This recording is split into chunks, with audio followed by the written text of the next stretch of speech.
사랑하는 성도 여러분, 벌써 2023년 12월입니다. 세월이 얼마나 유수같이 빠른지 감당할 수 있는 방법이 없는 것 같아요.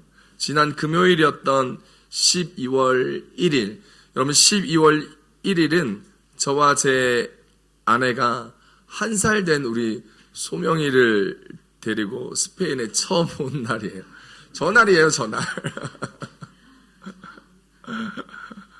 저 빽빽 울고 있는 아이가 우리 소명이 지금 고3인데 이미 2007년 9월에 미리 혼자 마드리드에 와 있었던 저는 비자를 수령했고 가족들을 데려오기 위해 한국에 가서 12월 1일 토요일에 마드리드에 도착했습니다. 그때 산티아고 베르나베우 경기장 앞에서 레알 마드리드 축구 경기가 있어서 주변에 주차할 곳도 없고 들어가기도 너무 어려워서 신세계를 경험했던 기억이 납니다. 저희 가족이 이제 함께 온 지 햇수로 17년째 접어들었습니다. 여러 가지 생각들이 들었던 지난 며칠간의 시간들이었습니다. 아마 여러분들도 2023년이 지나가는 12월에 흘러갔던 여러분들의 지난 시간들이 아마 생각나실 겁니다.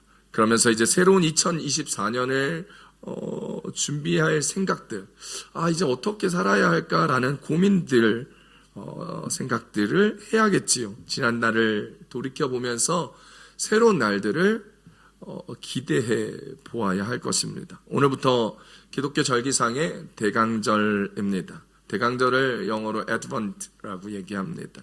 대강절은 오심, 도착이라는 뜻을 가져서 가진 라틴어에서부터 출발하였죠. 여러분, 이 대강절은 예수님께서 우리에게 오심, 창조자 하나님께서 이 땅 가운데 도착하심을 의미합니다. 예수 그리스도께서 우리들에게 오심을 기대하고 준비하는 기간이 4주간의 대강절의 기간입니다. 구세주를 향한 갈망, 그리고 우리의 죄에 대한 용서, 그리고 우리를 구원하여 주심, 그리고 새로운 시작에 대한 우리의 기대들을 고백하는 시간이 바로 대강절이지요. 베들레헴의 초라한 마국간에서 예수님의 탄생을 축하하고 뒤돌아보면서 우리는 또한 그의 탄생으로서 약속된 모든 것을 성취하는 예수 그리스도의 재림을 기대하는 것, 이것이 대강절에 우리가 기대하고 준비하며 주님 앞에 서야 할 마음가짐이요 몸의 가짐일 것입니다. 그런 의미에서 우리는 이제 새로운 인생의 도전을 맞이하게 될 것입니다. 지난 세월을 돌이켜보면 좋았던 일도, 힘들었던 일도, 웃었던 일도, 눈물 흘렸던 일들도, 가슴 아팠던 일들도, 즐거웠던 기억들도 참 많았을 것입니다. 우리 모두는 우리의 삶의 자리에서 열심히 살아왔습니다. 어른들은요, 직장에서, 사업장에서 열심히 일을 하고 살아왔습니다. 학생들은 자기의 자리에서 열심히 공부하고 자신의 인생을 진지하게 고민하며 앞으로의 삶들에 대한 생각들을 해나갑니다. 여러분, 그렇게 어렵고 힘든 상황 가운데 어른들은 어른대로, 학생들은 학생대로, 아이들은 아이들대로의 삶에서 왜 힘들고 어렵고 고통스러운 일들도 잘 견뎌내고 살아갈까요? 일하는 것이 고통스러워도, 배우는 일이 힘들어도 그것이 내 인생의 유익이 되기 때문입니다. 사람들은 자신의 인생을 업그레이드하고 싶은 욕심이 있습니다.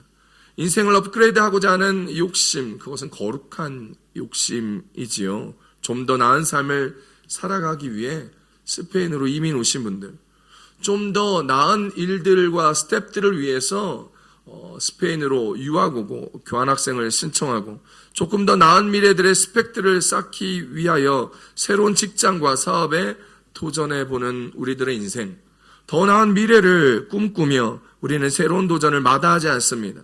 그래서 우리는 이제 우리 앞에 새로운 도전이 놓이게 될 것입니다.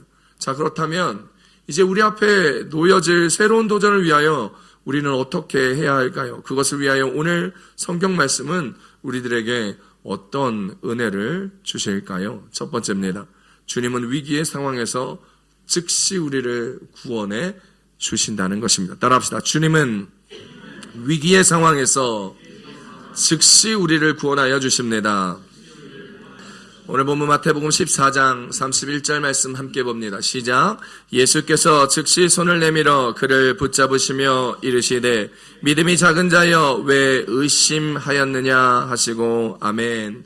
먼저 오늘 이야기의 줄거리입니다. 예수님께서 세례 요한이 잠수를 당하고 유대와 예루살렘에 있던 대제사장들과 바리새인들과 서기관들이 예수님마저 죽이려 하자 매년 6월절마다 예루살렘에 내려갔던 관례를 깨시고 예루살렘으로 가지 아니하시고 베세다 들녘으로 가셔서 말씀을 가르치십니다. 그 말씀을 들으러 왔던 많은 무리들이 먹을 것이 없어 배고파 될 시기가 되자 예수님께서는 5,000명을 먹이는 사건을 베푸셨습니다. 이 사건이 우리가 잘 아는 오병이어의 사건이지요. 여러분, 이 오병이어의 사건의 그림이 여러분 알무데나 성당의 살라 데 오라시온에 가면 아주 예쁘게 모자이크로 조각되어 있는데 거기 가서 기도하는 것을 가끔 저는 즐기기도 합니다. 예수님은 오병이어의 사건으로 5,000명을 먹이시자 사람들은 영적인 문제도 해결하여 주시고 메시아처럼 예수님을 붙들었는데 이제 자신들의 경제적인 문제도 해결해 주시는 예수님의 모습을 보고 사람들은 예수님을 자신들의 임금으로 모시려 하였습니다. 그러자 예수님은 그 사람들을 피하여 즉시 제자들에게 재촉하여 먼저 호수 건너편으로 가게 하시고 예수님은 따로 혼자 남으셔서 기도하셨습니다. 제자들이 갈릴리 호수 건너편으로 가기 위하여 배를 타고 호수 한가운데로 나아가기 시작하였을 때 갑자기 풍랑이 몰려왔습니다. 바람이 세차게 일어났고 큰 물결이 일어나 배가 위태위태하였습니다. 이때 예수님께서 바다 위를 걸어서 제자들에게 가셨습니다. 제자들은 그렇지 않아도 풍랑 때문에 그 마음이 두려움으로 가득 차 있는데 새벽 3시에서 6시경에 밤 4경쯤에 허연 물체가 물 위로 걸어오는데 깜짝 놀랐습니다. 그 허연 물체가 깜깜한 가운데 앞으로 자신들에게 나오는 것을 보고 유령이라 생각하면서 소리를 지릅니다. 꺄! 유령이다! 라고 소리를 지른 것이죠. 이때 예수님은 제자들을 향하여 안심하여라. 나니 두려워하지 말아라 위로하셨습니다. 이때 베드로가 얘기합니다. 주님, 만일 주님이시라면 나를 명하사 물 위로 걸어오게 하십시오. 예수님께서 이야기합니다. 와라 베드로야. 그러자 베드로가 담대하게 배에서 내려 호수 위를 걸어가기 시작하고 예수님께로 갔습니다. 그때 세찬 바람이 불었습니다. 베드로가 바람을 보고 어이쿠 무서워라는 마음이 들고 생각을 하게 될 때 두려움을 느끼는 그 순간 그의 몸은 물에 빠지기 시작하였습니다. 그때 베드로가 소리 지릅니다. 주님, 나를 살려주십시오. 예수님께서 즉시 손을 내밀어 그를 붙잡으시면서 말씀하십니다. 믿음이 작은 자여 왜 의심하였느냐. 그리고 예수님께서 베드로를 붙잡고 베드로가 원래 있었던 배로 오르자 그 풍랑의 바람이 그쳤습니다. 이 스토리가 방금 우리가 읽었던 본문의 말씀을 간략하게 줄인 이야기입니다. 제자들은 새로운 도전을 하기 위하여 갈릴리 호수 저편으로 가고 있었습니다. 그것도 자신이 간 것이 아니라 주님이 즉시로 재촉하여 가게 하시사 주님의 말씀에 순종하여 그 길을 가게 된 것이죠. 그런데 주님의 말씀에 순종하여 갔던 그 걸음과 여정이었음에도 불구하고 갑자기 그들은 예상치 못한 풍랑을 만나 제자들은 고난을 당하게 되었습니다. 주님의 말씀에 순종하여 이제 다음 여정지로 가고 있었고 나중에는 예수 제자 공동체의 정체성과 아이덴티티를 위한 MT의 일들을 하고 하나님의 예수 그리스도의 제자 공동체를 든든하게 이루어야 할 그 새로운 도전의 길 앞에서 제자들은 고난을 당하게 되었습니다. 그러자 예수님께서 갑자기 축지법 쓰듯이 나타나시고 그것도 물 위를 걸어오시면서 고난을 당하고 있는 제자들에게 오십니다. 새벽 3시에서 6시 사이 아무것도 보이지 않는 순간 유령처럼 오신 예수님. 그 상황을 성경은 이렇게 쉬운 성경에서 이야기합니다. 마태복음 14장 25절 26절 쉬운 성경으로 읽어봅니다. 시작. 새벽 3시에서 6시 사이에 예수님께서 호수 위를 걸어서 제자들에게 오셨습니다. 제자들은 예수님께서 호수 위를 걸어오시는 것을 보고 겁에 질렸습니다. 그들은 유령이다 라고 소리쳤습니다. 너무 무서워서 비명을 지른 것입니다. 아멘. 그러자 예수님께서는 그 즉시 너무 무서워 비명을 지르면서 두려워 떨고 있는 제자들에게 나아가서 나야, 나 예수야, 너의 선생 예수야, 안심해라, 두려워하지 마라, 나 유령 아니다 라고 말씀하시며 그들을 안심시켰지요. 마태복음 14장 27절입니다. 시작. 예수께서 즉시 이르시되 안심하라, 나니 두려워하지 말라. 예수님께서 이야기하시는데 어떻게 얘기하셨다고요? 즉시 얘기하셨습니다. 두려워하는 순간 즉시 얘기하셨습니다. 무서워하는 순간 즉시 얘기하셨습니다. 고난 가운데 있을 때 즉시 얘기해 주셨습니다. 사랑하는 성도 여러분, 예수님은 제자들이 새로운 도전 앞에서 고난을 당하자 즉시 나타나 주시고 즉시 안심시켜 주셨습니다. 그리고 즉시 그 풍랑의 원인, 고난의 원인을 제하여 주시고 그들을 평안한 가운데 이끌어 주셨지요. 또한 이 상황에서 베드로만을 좀 클로즈업 시켜 이 스토리를 좀 보겠습니다. 베드로를 좀 보자. 이 본문에서 베드로는 그 고난의 풍랑 앞에 예수님이 유령처럼 오는 것을 보았습니다. 그러자 그는요, 예수님께서 부활하신 예수님, 우리 아시다시피 베드로가 성질이 급하잖아요.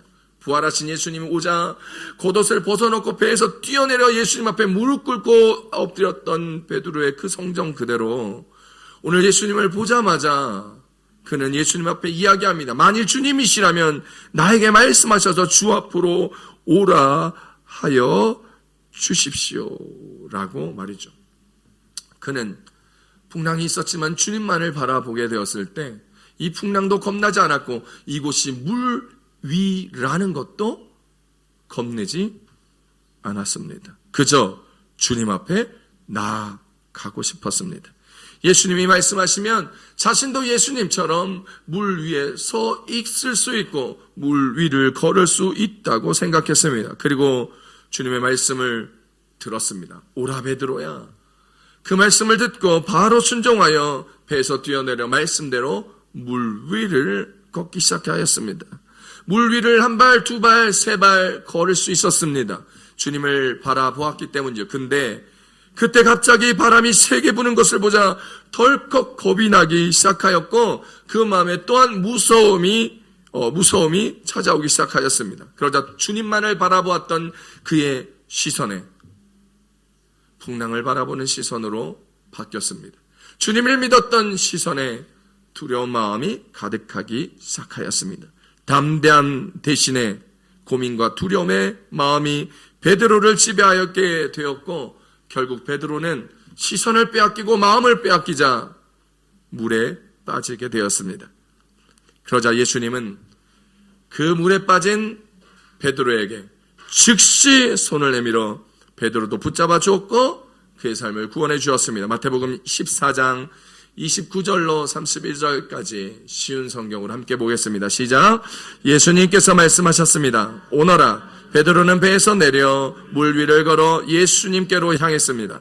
그런데 베드로는 거센 바람을 보자 겁이 났습니다. 물에 빠지기 시작하자 소리를 질렀습니다. 주님, 살려주십시오. 예수님께서는 즉시 손을 내밀어 베드로를 잡아주시며 말씀하셨습니다. 믿음이 작은 사람아, 왜 의심하느냐.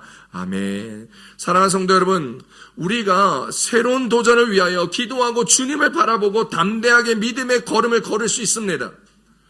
주변의 어려웠던 상황, 힘든 상황을 이겨내고 기도 중에 믿음 가운데 하나님을 바라보면서 그 새로운 도전의 길을 걸어갈 수 있습니다. 그때 우리는 인생의 고난이나 삶의 위기를 경험할 수 있다라는 것을 기억하십시오. 하나님을 바라보고 주님 앞에 기도하고 응답을 얻으며 그 담대한 마음으로 그 삶의 길을 가고 그 결정을 행하여 갔을 때 인생의 고난, 삶의 위기가 오게 되었을 때 그때 겁내고 두려워하지 마시고 마음을 굳건히 하고 믿음을 지키십시오. 그래서 시선을 빼앗기지 마시고 마음을 빼앗기지 마시고 우리의 마음을 지켜 하나님 앞에 나아갈 수 있는 저와 여러분들이 되시기를 축복합니다. 마음을 지키는 것이 생명을 지키는 일이기 때문입니다. 성경에서 이야기합니다. 잠언서 4장 23절입니다. 시작.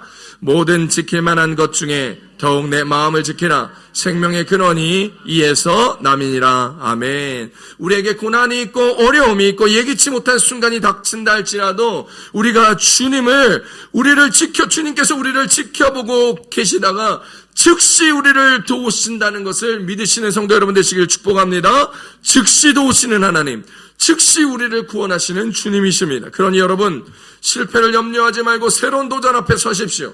그러니 여러분 다른 사람들의 시선을 두려워하지 말고 새롭게 도전하여 시작해 보십시오. 그러니 여러분 돈에 대한 고민, 시간에 대한 고민, 관계에 대한 고민하지 마시고 주님께 기도하며 주님께 시선을 맞추어 여러분 앞에 놓인 그 새로운 도전을 한 걸음 두 걸음 걸어가 보시기를 우리 주 예수님의 이름으로 축복합니다. 복수초라는 꽃이 있습니다. 여러분 복수초라는 꽃 아십니까?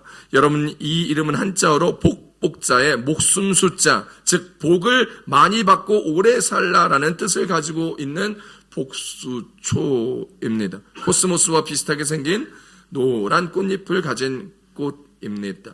복수초는 이른 밤에 가장 먼저 꽃망울을 터뜨리는 들꽃으로 알려져 있습니다. 이 꽃의 특징은요, 봄이 오기 시작할 때 여전히 환경은 추운 눈이 온 얼음이 있는 겨울이라 할지라도 절기상 입춘이 지나면 봄이 오는 그 내음 앞에 환경은 여전히 추운 겨울이고 환경은 여전히 얼음에 뒤덮여 있고 환경은 여전히 눈 가운데 쌓여 있을지라도 얼음 속을 헤쳐나가 얼음 위에 꽃을 피우는 것이 특징입니다. 정확히 이야기하면 얼음을 뚫고 올라와서 피는 꽃입니다. 어떻게 그것이 가능할까요? 연약한 꽃이지만요, 순에서 열을 내는 거예요. 그래서 꽃망울을 딱 가지고 있을 때 막 열을 보내는 거예요. 에너지 작용을 해서 열을 보내서 그 끝에 있는 것에서부터 내어지는 그 작은 열로 얼음을 녹이고 또 한 걸음 나오고 얼음을 녹이고 또 한 걸음 올라오고 얼음을 녹여 그 작은 열로 얼음을 녹이며 얼음 속에 길을 내고 뚫어 꽃을 피워내는 것입니다. 연약한 들풀도 얼음을 뚫고 올라와 꽃을 피우는데 하나님께서 사랑하시고 지키시는 저와 여러분들의 인생을 살아가며 환경의 상황에 어려움의 고난 앞에 주저하지 마시고 도전하여 하나님의 놀라운 세기를 열어가시는 저와 여러분 되시기를 우리 주 예수님의 이름으로 축복합니다. 그래서 복수꽃의 꽃말처럼 여러분 복받는 인생의 생명으로 살아가는 마들순복음교회 그리스도인의 온전한 모습으로 살아가기를 축복합니다. 혹 여러분 새로운 도전을 하다 어려움이 생기고 위기를 맞이하게 된다면 주님이 오늘 말씀처럼 즉시 도우실 것입니다. 즉시 여러분을 두렵지 않게 안심시켜 주실 것입니다. 즉시 평안하게 하시고 즉시 구원함을 주실 것입니다. 그러니 염려치 마시고 기도하시고 도전하고 그 걸음을 걸어가십시오. 다니엘이 기도를 시작하자 즉시 하나님께서 가브리엘 천사장에게 명령하여 빨리 날아서 다니엘에게 가게 되었습니다. 그리고 하나님의 마음을 그분의 계획을 다니엘에게 알려주십니다. 그리고 가브리엘 천사장이 다니엘에게 너는 크게 은총 입은 자라 이야기하며 축복합니다. 다니엘서 9장 23절 말씀입니다. 시작.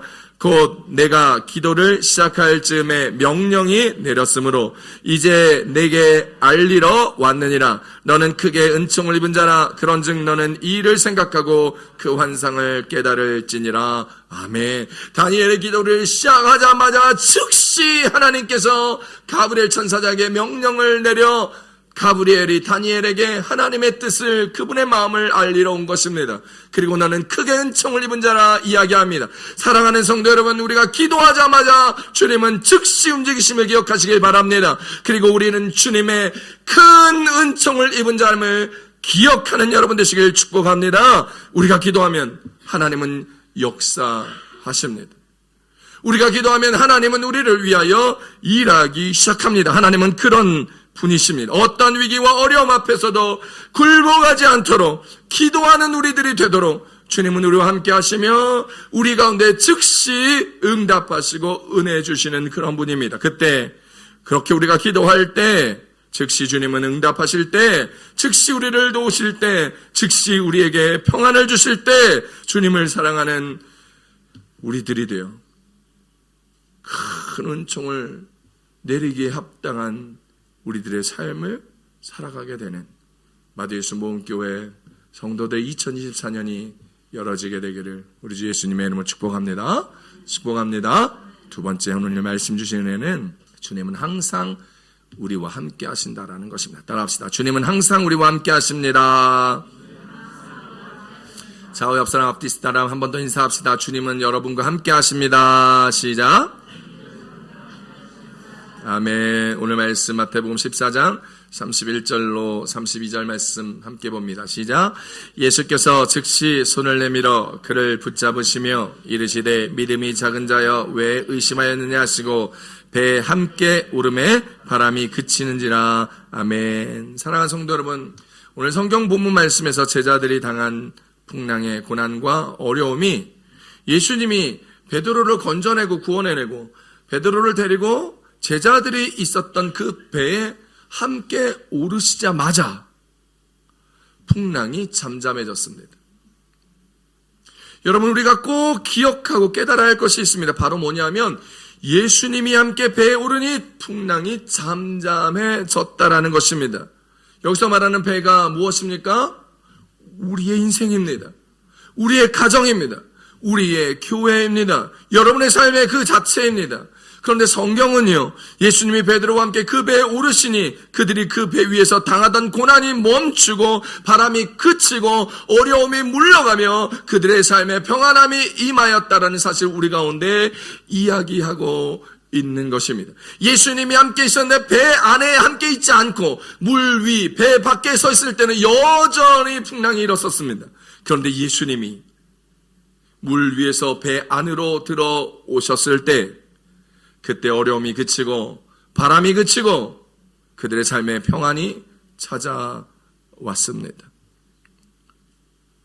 오늘 우리 인생에서 경험하는 어려움들이, 가정에서 일어나는 위기의 상황들이, 힘든 일들이, 교회에서 일어나는 풍랑과 같은 어려움들이, 내 삶을 덮고 있는 불운하고 안 풀렸던 것들이 예수님께서 여러분의 인생에 함께 계시기만 한다면, 예수님께서 우리의 가정에 들어와 계시기만 한다면 오늘 그 모든 일들이 해결되고 우리의 인생에 평안함이 찾아오며 문제들은 떠나가게 될 줄 믿으시기를 우리 주 예수님의 이름으로 축복합니다. 예수님이 함께 하시기만 하면 모든 고난과 어려움들과 문제들은 다 사라질 줄 믿으시길 축복합니다. 우리 교회의 인생과 가정에, 내 삶에 예수님께서 함께 하시면 두려울 것이 없습니다.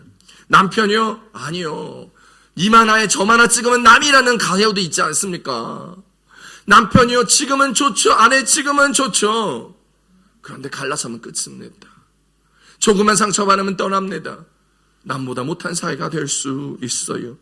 그런데 오직 주님만 바라보며 주님이 내 삶에 들어와 계시면 오늘 우리는 무서울 것이 없고 두려울 것이 없다는 것을 기억하시며, 주님이 계시면 외부적인 시련, 외부적인 문제, 밖에서는 모든 것들을 이겨낼 수 있다는 것을 기억하시기 바랍니다. 여러분, 원래 풍랑이나 환경이 문제가 아니라 예수님께서 우리와 함께 계시느냐 계시지 않느냐가 문제입니다. 지금 여러분이 서 있는 자리가 어디든지 하나님께서 그곳에 함께 계시기를 기도해야 합니다. 여러분의 삶을 돌아보십시오. 여러분의 가정을 살펴보십시오. 주님이 여러분 안에 들어와 계신지, 여러분 밖에 계신지, 주님이 여러분의 가정에 안에 들어와 통치하고 계신지, 여러분 밖에서 He's knocking to your heart, 노크하고 기다리시고 계시는지 돌아보십시다. 주님이 우리와 함께 했다면 우리가 어느 곳에 있든지 어떤 상황을 만나든지 그 일들이 넘어가지고 해결되어지고 축복으로 변하게 된다는 사실을 기억하십시오. 내 능력 밖이라 여겨지는 일들 가운데 스스로 절망하고 스스로 포기하고 스스로 넘어지며 나는 안 될 것 같아, 나는 못하겠어, 그만해야겠어 라고 할 때 하나님께서는 우리를 위하여 여전히 역사하시고 일하고 계심을 기억하십시오. 그러니 가장 중요한 하나님의 함께하심, 주님의 임재를 살펴보시고 체크해 보시기를 바랍니다. 그것이 가장 중요합니다. 내 안에 주님이 들어와 계시는지 체크하십시오. 내 가정에, 내 교회에, 내 삶에, 내 직장에, 내 사업장의 중심에 하나님이 들어와 계시는지를 체크하십시오. 베드로가 비록 믿음이 부족해서 물에 빠져 들어갈지라도 주님이 옆에서 손을 내밀어 주시사 즉시 구원하여 주시고 건져내셨습니다. 예수님이 우리와 동행하고 있다는 것을 기억하기만 하고 주님이 나와 함께 하심을 기억하기만 한다면 오늘 우리 안에 있는 놀라운 일들이 하나님의 축복 가운데 하나님의 때에 열매 맺는 보물이 될 줄 믿으시길 축원합니다. 그러니 아직 열매 맺지 않았던 이 보물들을 포기하지 마십시오. 그러니 아직 여러분의 새로운 도전 앞에 있을 때 이루지 못한 것들을 포기하지 마십시오. 붙들고 기도하고 주님과 함께 걸어가십시오. 주님이 함께 하시면 뭐든 할 수 있습니다. 주님이 오라 하시면 물 위도 걸을 수 있게 됩니다. 주님이 오라 하시면 무조건 갈 수 있고 어디든 할 수 있고 물속뿐만 아니라 불속도 걸어갈 수 있고 십자가도 감당할 수 있습니다. 그러니 주님과 함께하며 겁내지 마시고 새롭게 도전해 보십시오. 이사야서 41장 10절 말씀입니다. 시작. 두려워하지 말라. 내가 너와 함께함이라. 놀라지 말라. 나는 내 하나님이 됨이라. 내가 너를 굳세게 하리라. 참으로 너를 도와주리라. 참으로 나의 의로운 오른손으로 너를 붙들리라. 아멘. 주님의 부르심에 믿음으로 응답하시기 바랍니다. 믿음으로 응답하면 기적이 일어납니다. 변화가 시작됩니다. 그 믿음은 주님과 함께 할 때만 가능합니다. 그 믿음으로 새로운 도전 앞에 주의 놀랍고 크신 열매를 여러분의 인생에서 맺어 나가며 그 열매를 나눠주고 베풀어주고 구워주게 해도 넉넉한 30배, 60배, 100배의 축복, 새로운 새판을 짜는 저와 여러분의 삶, 여러분의 인생과 가정이 될 수 있기를 우리 주 예수님의 이름으로 축복합니다. 그때 비로소 새로운 도전의 시작이 되어지고 우리 앞에 놓여진 새로운 도전을 즉시 도우시는 주님과 함께 동행해 주시는 주님과 멋진 일들을 이뤄나가는 여러분의 인생 새로움의 걸음들이 되시는 이 시간들, 그래서 이 대강절 예수 그리스도의 다시 오심을 기다리는 우리의 인생 앞에 주님이 주실 축복도 함께 기다리며 그 축복을 함께 누리는 대강절의 기간, 예수 그리스도의 다시 오심의 성탄의 축복을 함께 감사할 때 여러분에게 열매 맺어지는 놀라운 일들에 대한 감사도 함께 있게 되기를 우리 주 예수님의 이름으로 축복합니다. 축복합니다. 기도하겠습니다.